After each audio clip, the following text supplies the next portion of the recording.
Hi, folks. Thanks for joining me on We Be Fishing. We're a viewable podcast right here on YouTube, and we're actually a spin-off version of the B&T Catfishing Adventures channel. So, tell you what, go ahead and hit that subscribe button, and you get both channels with one push of a button. We're going to talk about winter fishing gear.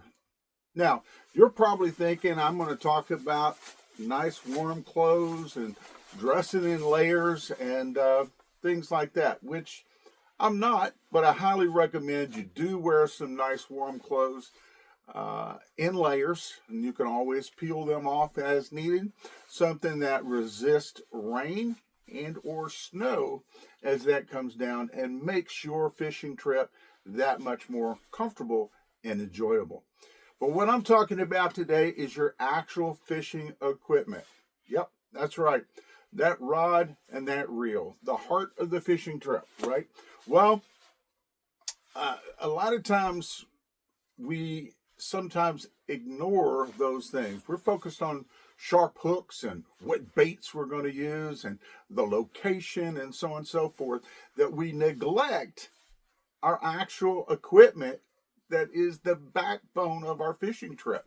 That's right. That rod and reel must be taken care of. Now, I know not everybody is going to fish during the winter months. When it gets really, really cold out, a lot of us would rather just stay inside and stay by the fire or in front of the TV watching a football game or something. But for those nutcases, us crazies that like to get out in the colder months. I'm there.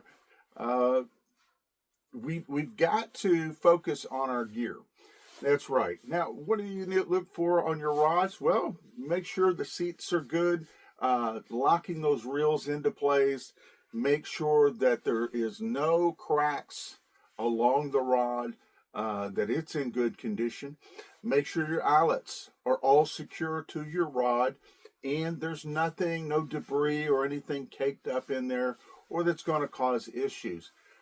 But two things today that I want to bring up, 2 points that if you take away nothing else from this show, other than hopefully a little bit of entertainment, is to discuss the reel itself, for instance. Now, whether you're using a bait caster or whether you're using a spinning reel, it doesn't matter. You need to go in there, and again, this is for if you're fishing during the winter or not. It's a good time to get in there and clean these reels. Break them down as much as you're comfortable and safe with, feel safe to do so with. And get in there and clean all the gunk out and stuff that you've had throughout the spring and summer months and maybe even the fall. And get in there and clean those out. Now, another thing, here's number 1 point that I want to bring up for your reels is when you do this, make sure you lubricate those. Make sure you lubricate those well.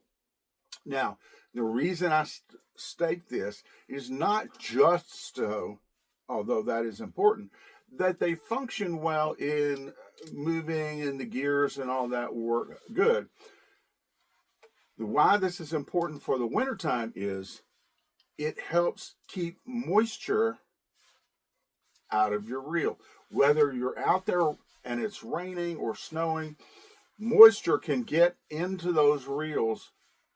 And if you're a fisherman and you're sitting there on the bank or you're in the boat and you're just sitting there for hours and those baits are out, that reel can freeze up on you. All right. So it's important that you lubricate that reel, and that helps prevent the reel from freezing up. So that's number 1 thing I want to bring up today, that you keep this, whether you're fishing through the winter months or not. Go ahead. Now's a good time to go ahead and clean those reels up and get you either ready for next spring when some of you want to get out there, or even if you're fishing now, it helps make sure your reel is not going to freeze up on you and create a problem. All right. With that being said, we're going to talk about the next point.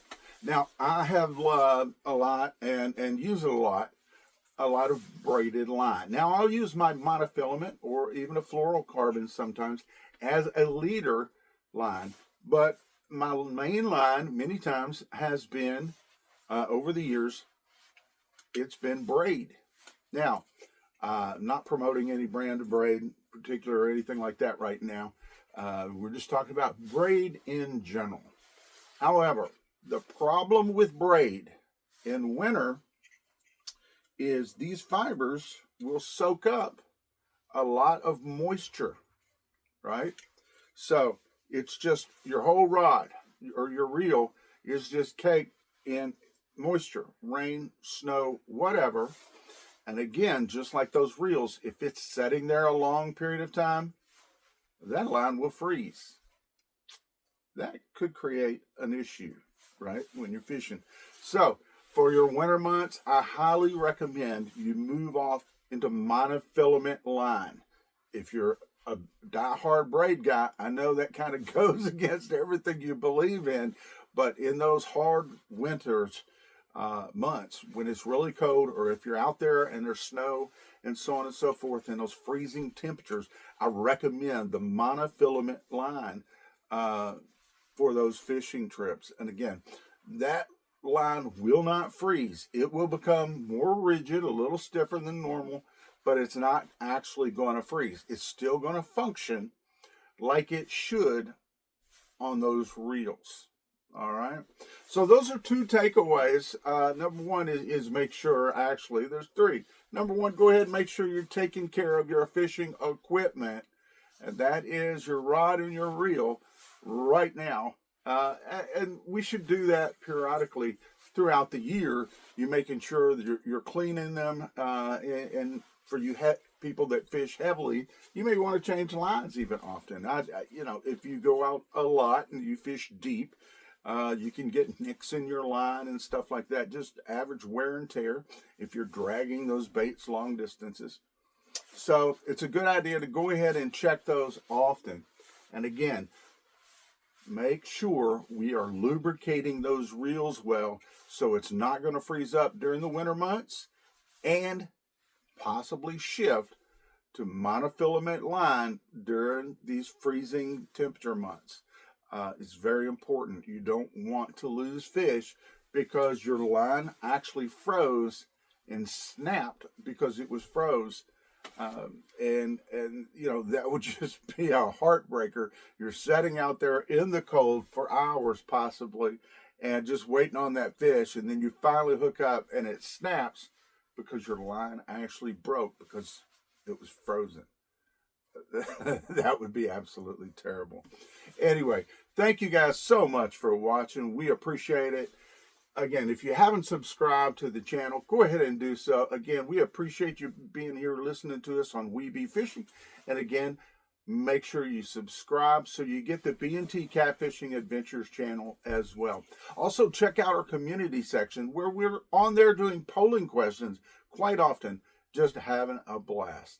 Anyway, you guys take care. Thanks so much for watching. We'll see you right back here on We Be Fishing.